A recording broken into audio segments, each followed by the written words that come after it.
Hello everybody and welcome. In this video I'm going to show you how to fix when no sound plays after you connect your earbuds with a phone. You have to start by restart your audio player. So just remove it from the cache and open it again. And check, maybe it fixed your problem.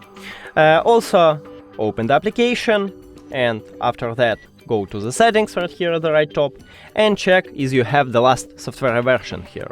If you haven't, install and check, also it can help you. You can restart your phone or tablet if you use it. And the last one what we can do is perform a hard reset. So let's open settings and now put it to the charging case. Then remove it from the charging case.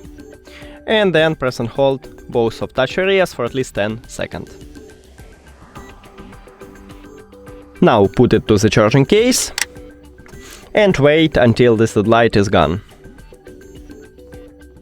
Remove it.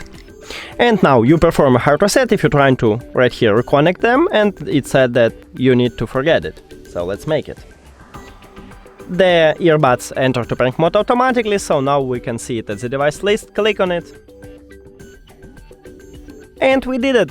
Thank you for watching this video. If you found it helpful, please consider subscribing to the channel and leave the like on the video. It's really important to us. See you later!